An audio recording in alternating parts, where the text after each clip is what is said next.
Hello listeners, and welcome to Plugged In, the energy news podcast from Montel, where we bring you the latest news, issues and changes happening in the energy sector. This week, we take a deep dive into nuclear power.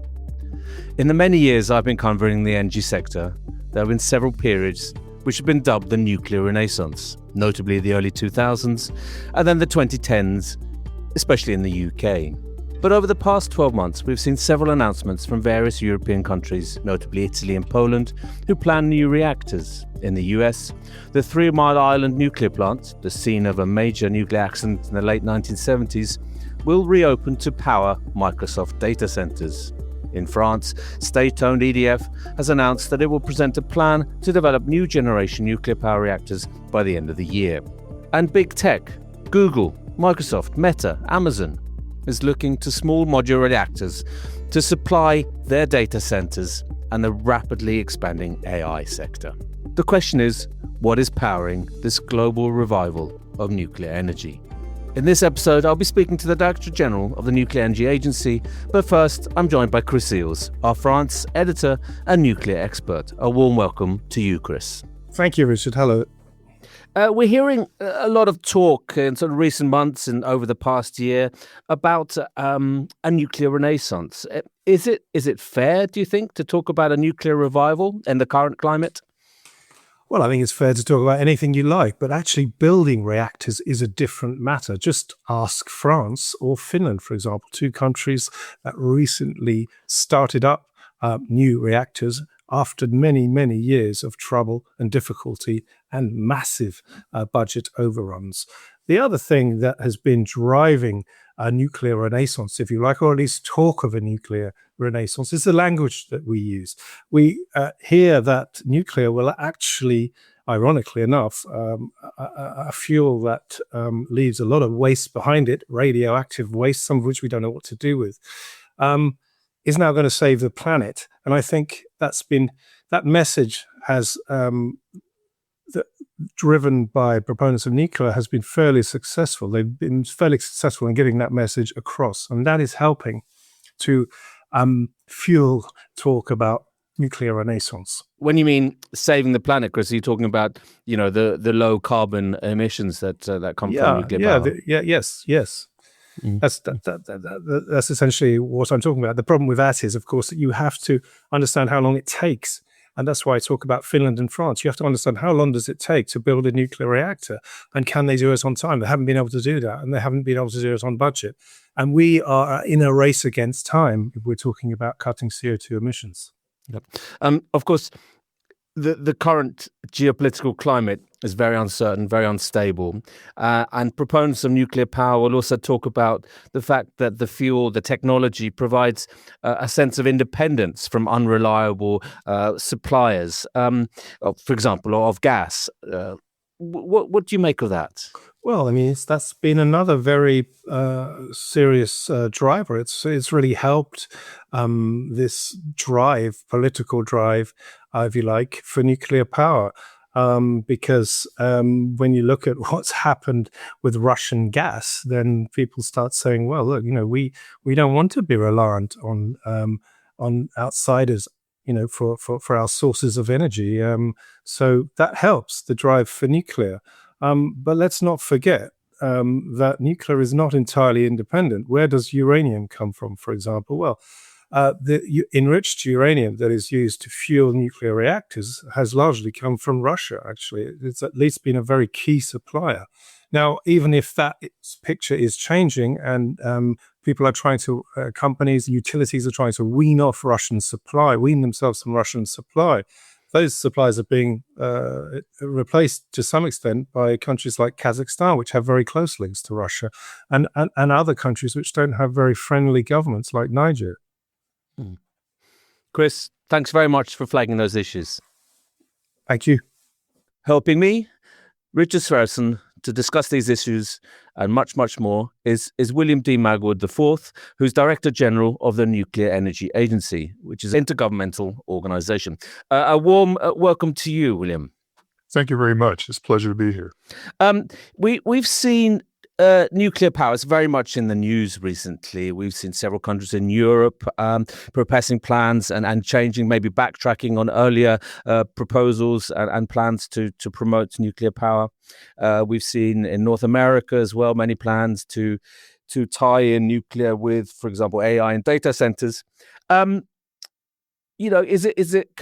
Can we talk of there's certainly a resurgence of interest in nuclear power? Can we talk of a nuclear renaissance, or would that be too presumptive? Oh, I don't know. That sounds like a term that historians can use after this is all done. It definitely is an upsurge in interest, and I think it comes from a couple of different directions. We really started to notice the difference in the aftermath of COP26, which was the UN conference that took place in Glasgow, Scotland, you might recall. And the difference between that COP and previous COPs was in the past, countries were encouraged to set targets to reduce their CO2 emissions. In COP26, they were encouraged to bring plans to show how they were going to meet those targets. And I think a lot of countries discovered that their current paths were not leading towards the reductions in CO2 that they had hoped. And that really forced many countries to take a second look at how they were approaching the issue. And for some, the answer clearly was to take a fresh look at nuclear power. And when you add that to the changed geopolitical situation, obviously the war in Ukraine and other things have made capitals around the world much, much more sensitive to energy security than they were previously. And when you put those two together, you really do have this very high interest in nuclear. And this is really very broad around the world, all regions of the world, many countries, big and small. And when I talk to them, the concern about energy security is actually at the top of the agenda. I mean, we'll get to hopefully some of those issues you've raised, William, further in the podcast. But we've seen in the oil shock of the 70s, there was a big expansion of nuclear energy in several countries, Europe and in the other side of the Atlantic. In the 80s and also in early 2000s, there was talk of a nuclear revival. Why is it different now? I think the biggest difference is, this is probably more like what we saw in the 70s, a reaction to changed realities. In the 70s, countries really understood that they had to have alternatives to imported fuels because of the cost. That was something that was a big driver. I think maybe that's where we are now. It's a driver. The drivers that people are looking at. If you look at the nuclear renaissance of, say, the 2005 timeframe, that was really more of a push. There were a lot of the technology vendors and governments that were saying maybe it's a good idea to look at nuclear energy again, just to hedge our bets against natural gas. I think that was largely the discussion at the time. And now I think it really is about how do we make sure that we can keep the lights on at a reasonable price? How do we assure energy security? How do we really meet our commitments to reduce CO2 emissions? And the answer is simply that nuclear solves a lot of those issues, and it creates a driving need in many places to build nuclear power plants. And I remember, I think it was President Bill Clinton that basically characterized nuclear power as the energy source of last resort. Well, maybe we're there. Maybe this is, we've looked at all the other alternatives, and now countries have come back to the reality that nuclear power solves a lot of their problems. I mean, there are obviously a lot of hurdles, a lot of obstacles here, not least cost and financing, but I'm sure we'll get into that a bit later. But there's a lot of talk as well about small modular reactors, or SMRs. Big tech is certainly interested. We've had, the Google, Microsoft, Meta, Amazon inking deals. Are others interested as well? Oh, absolutely. I've been traveling around the world recently. I've been in Philippines just a few weeks ago. I was in Estonia earlier this week, countries that don't have nuclear power plants operating, and found that they are looking at these small modular reactors very closely. And in the cases of those particular countries, small modular reactors fit their needs. Not all countries want to build large gigawatt scale reactors. Their grids can't handle it. They don't want to have that large capital expenditure. Lots of different reasons. Small modular reactors fit their economy, fit their needs much better than a large plant would. And so that's the option a lot of countries are looking at for those reasons. Are we talking sort of 300 to 500 megawatts along? So I think when we talk about small modular reactors in this current generation, it's usually 300 and below. Mm-hmm. Okay, 300 below. Okay, and and how in terms of the financing here, how does that? I mean, sorry, before we get into the financing, I want to talk a bit more about the technology. Is it there at the moment? Is it? Can you just plug in and go, as it were? We're very close to it. The technology for most of the small modular reactors that people are looking at is really right there today. Several of them are based on the same basic technology of conventional reactors, smaller scale, different configuration, different engineering approach that makes them more flexible, safer than conventional nuclear power plants. And but so those are really ready. There are several projects that people are talking about right now to pursue those technologies now and to really start moving towards construction. There are other technologies which require a bit more work, and I don't expect all those to show up as quickly. But you're going to see a sort of a spectrum. There'll be some technologies to be ready certainly to be built now or to the end of the decade, and others might take several more years. So there's a spectrum of different technologies, but some of the key technologies I think are right here, ready to go. Some of those technologies that you mentioned, then, William, is there, if you say take a final investment decision. And then how long is it from that till the first kilowatt hours are generated? I mean, how long does it take? I mean, because the problem now or one of the issues with very large reactors or very large units is they've been massively delayed, and we've seen that in certainly in Finland. We've seen it in Europe, in many parts of France, in the UK as well. How does that work with SMRs? Well, we'll see, won't we? Well, first with big reactors, I think one reality I would highlight. You look at the projects in Finland, France, UK, US over the last 10, 15 years, and you do see these issues, the cost overruns, the long schedules. That is mostly because in countries that we work with, OECD countries in Europe and North America, we haven't built nuclear power plants in the generation. So the supply chains, the infrastructure, the project management expertise just isn't there. And so you do run into problems. Building a nuclear power plant to some degree is a skill like anything else. And if you don't do it for 20 years, you shouldn't expect to just walk in and start it on day one and have a perfect project. In contrast, in Korea, they've been building nuclear power plants continuously for a couple of decades, and they're quite good at it. And so they were able to take those skills, move it to the United Arab Emirates, and have a very successful project that came in basically on cost and schedule from all accounts. So it shows that we do have to rebuild the skills and supply chains. And so we had these big projects, we went through these difficulties, and there's greater confidence that we've learned from that and we've reestablished some expertise and will be more successful when the next projects come. For small modular reactors, I think you're going to be dealing with some of the same issues because you still need the supply chains, you still need to be able to build a large infrastructure project successfully. But I have some confidence. I mean, for example, in Canada at Ontario Power Generation, they're going to build what will probably be the first of this generation of small modular reactors. It's a 4-unit project that they are pursuing. But they have recently in Canada performed a lot of major refurbishments to their existing reactors, big projects.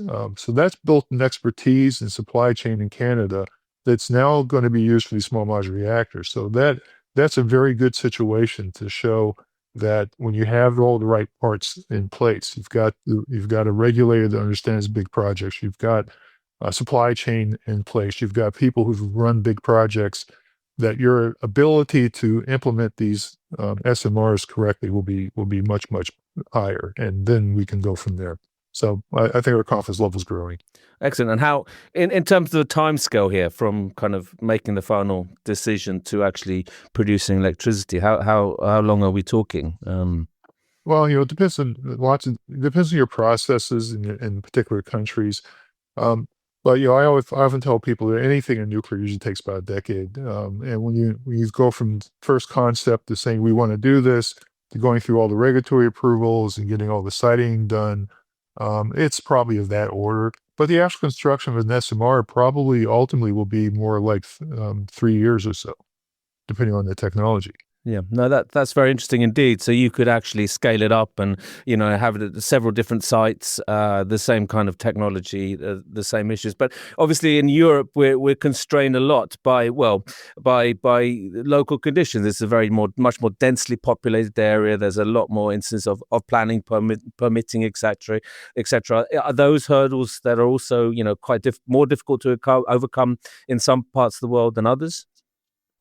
Probably to some degree, although I would expect that the first wave of plants will be built largely in existing nuclear sites, sites that already have transmission access and already have some communities that are experienced with hosting nuclear facilities. I think those will be the first that you see. And then after that, you start looking at the different sites. And in the countries that don't have nuclear, that's going to be a very important discussion with their stakeholders, to go through a process of selection that's done in a very transparent and fair way to make sure that the people who are interested in having a nuclear power plant that they can host will have those opportunities. Mm. And a key area will be, of course, in the future is how well these units can coexist with renewables-based grid. How can they ramp up and down quickly enough? Are they flexible enough? And is there a sense that SMRs are more flexible than the larger units have been so far? Because some countries use modulation, some the different ways of following load, but also following supply is also going to be much more important. And where do SMRs stand here, William? Yeah, I mean, as I talk to the SMR developers, all of them recognize there's a need to be more flexible, to be able to ramp up and down very quickly. There's actually some good experience in different countries with ramping up and down the existing nuclear power plants, but the SMRs are going to be built with this in mind, so they'll be really designed to be compatible with a modern electricity system. And I can tell you, I mean, the economic analysis that we have done at the NEA really verifies over and over again that nuclear actually helps large-scale renewables work better. It provides for more reliability, it provides for a stable grid, it moderates the prices. Really, the whole system works better if you have a combination of nuclear renewables. That's very interesting. Can you give some examples of that, William? Well, we did an analysis on behalf of the government of Sweden a couple of years ago. So we can share that reports on our website, and it really showed quite significantly that Sweden, despite the fact it has a lot of advantages, a lot of interconnection with the rest of Europe, large hydroelectric capacity, benefited tremendously from having even one nuclear power plant in operation. And as they strive to reduce their CO2 emissions, not just renewables, but nuclear on top really made a big difference in the overall cost of achieving that. So it's a really particular example. And I think we'll see some others coming up as well. We're doing other such analyses. Perfect. If we return back to SMRs or small modular reactors, we've seen plenty of memorandi of understanding being signed, but not many final investment decisions or very few companies have actually committed the funding. Do you expect to see more of that going forward? Yes. I do. I mean, I've talked with governments. They're going through their processes now. They are making the initial investments. We're seeing that that money is really flowing, and even from some of these high tech companies that you've mentioned earlier, they're really starting to move down the decision path. And I think it's important to note that for many of these companies, whether they're large chemical companies or IT companies, their interest isn't nuclear. They don't care about nuclear. They want reliable, cost-effective energy. And if nuclear can deliver it, there'll be a decision point where they'll be investing to make that happen. If the nuclear vendors can't make that happen, they'll move on to another source. So that's why you're seeing this sort of MOUs and these sort of step-by-step approaches, because again, these aren't companies that are interested in nuclear; they're interested in the energy, and so they'll make a decision at the right time. And they're also interested in baseload electricity as well. A lot of them as well, I would presume. Well, whether the term baseload has a lot of weight to it. I would just say reliable, Okay, yeah, fair enough. continuous electricity, 24 hours a day, 7 days a week, 365 days a year. That's what they want, and it's not just continuous, but also very, very high quality, and that's very important to a lot of these companies. I think, when we're talking about costs here, I'd like to then move on to financing of nuclear plants, William. So we've seen you mentioned yourself in certain big projects in Europe, there's huge cost overruns, and nuclear power is not cheap. It could be a reliable supplier. How can it be funded? What are the best options for those countries or companies even? What is the best solution here in terms of funding? Is it because obviously, does it require state subsidies, or what does it need? What does that rollout of nuclear power require in terms of funding? Yeah, a very, very important question. It's one we spend a lot of time working with our member countries to deal with. I think the first thing I would say is we have to implement the projects more effectively. We can't have these large cost overruns and these large blown schedules. We can't have that in the future. That just cannot be the standard. We have to be better as a sector. And I think the industry realizes that. So that's the first thing. The second thing I would say is that for the first plants, there's going to be so much risk and uncertainty in the projects that there probably is going to have to be, in most cases, some kind of governmental backstop just to deal with the risk. I don't know that the private sector is prepared to take on those project risks alone. There's probably going to have to be loan guarantees or some other mechanism to try to moderate those risks. But I think after the first wave, you can start to see that disappear and see that once the projects show that a particular design can be built cost effectively, then you can characterize the risk. You characterize the project cost more effectively, and then you can go forward on a more private sector basis. But I think those initial projects might be challenging for the private sector. And we certainly have seen examples in recent years where the private sector tried to assume these risks for first-of-a-kind projects and really had a difficult time. We've seen bankruptcies in the past. So I do think that the industry will need some help in many cases.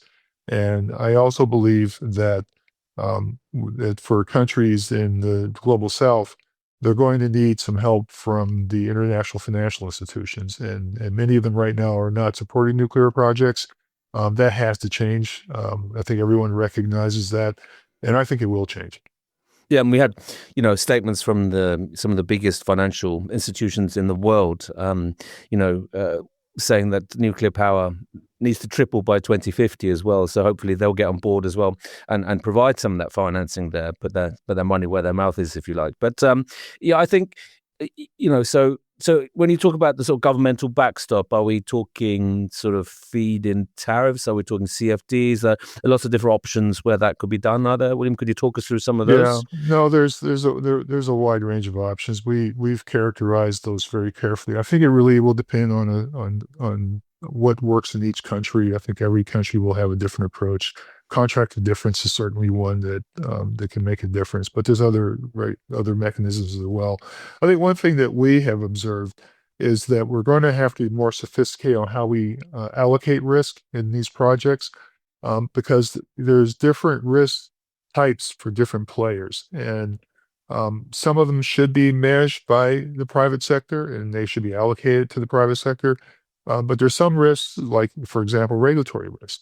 that really is difficult to be managed by the private sector. So maybe that's where the governments come in. So I think there's going to be a more sophisticated approach where we divide the risk up into different batches and then assign those risks to different players. And sometimes it'll be the owner, sometimes it'll be the vendor, sometimes it'll be the government. But I think that's going to be necessary to really look at it that way. And I think each situation might be different. And a lot will depend on what kind of technology and what kind of design is built. So we'll see. I think you're going to see different things all across the world. I don't think you're going to see a one size fits all. Absolutely, and certainly these kind of contracts would be incredibly complex as well. Taking on board all that risk, I think that's going to be that part of the deal there. Absolutely, well, I think that's fascinating. But in terms of something also we've been looking at Montel News is looking at the supply of uranium. Is that diversified enough, to cover a potential new nuclear age? Is there enough there from reliable, safe countries? Well, it's very interesting because people bring this up quite often these days. And what you see is that nuclear fuel is actually comprised of several components. Uranium that's mined out of the ground and then processed to material called uranium hexafluorides that can be fed into what we call enrichment facilities. And after enrichment, it then goes on to fuel fabrication. So when it comes to the actual uranium, there's a lot of uranium out there. We're pretty confident that there's more than enough uranium. In fact, we have an analysis that we do in cooperation with the International Atomic Energy Agency that comes out periodically, and the new one is just about to go out. Just signed off on it today, actually. We call it the Red Book, and the Red Book will show that there's a lot of uranium. So uranium, places like Canada, Australia, Kazakhstan. There's many places. Africa. And I was in Mongolia not long ago, and Mongolia has found that they have large deposits. So there's going to be a lot of uranium. But the complex part is that there isn't enough enrichment capacity today for what we're talking about, and that is where I think big investments are going to be made. We need to increase capacity in Europe and in North America in particular to meet the needs for the near intermediate term future. And the governments are encouraging that to happen. And I think it is happening today, and I think it will continue to expand as we go forward. But right now, today, that is a constraint, but I think people are working on it. I think the sort of final area I want to touch upon is the issue of security, William. I think you mentioned security of supply, and that's one of the major triggers for for the sort of, if you like, the revival of interest in nuclear power as providing that, or moving away from a dependency on fossil fuels and on a focus on security of supply. But in terms of these units, we've seen, attacks on infrastructure, energy infrastructure. I'm focusing mainly on Europe here, but there is a lot of nervousness, of a concern about energy infrastructure. And obviously, if there were to be a cyber or hybrid or some kind of physical attack on one of these units, it could have quite disastrous consequences. How is the industry looking at this and providing these kind of precautions or the safeguards in place to avoid such situations? Yeah, I mean, it really is a new world, isn't it, where we have this kind of conversation. Certainly, in the aftermath of the terrorist attacks in 9/11, which is now almost 25 years ago, it's hard to imagine. The nuclear industry had to understand that nuclear power plants could be a target, and so existing plants were hardened in ways that were unimaginable before those terrorist attacks. And as these new technologies have come to the fore, the consideration of potential attacks on these facilities has been a big part of what is necessary for them to reach regulatory approval. Even a lot of the large plants are being built to withstand attacks of one type or another.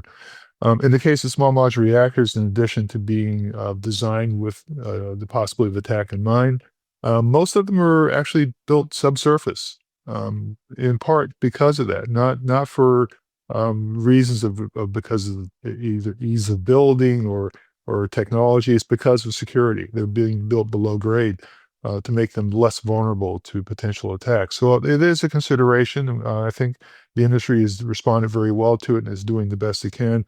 But at the end of the day, this does reach beyond what a nuclear power plant builder operator can address. It has, national security is a larger issue, but it is certainly something that's a conversation point around the world today.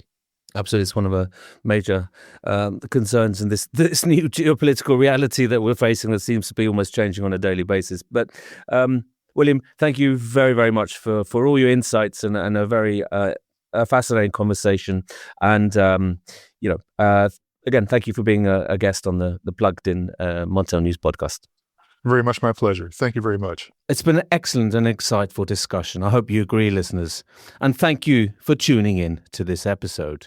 Our podcast episodes are released every Friday. For the latest news from Montel, please visit montelnews.com, and you can follow us on LinkedIn, Blue Sky, and other social media channels. See you next time.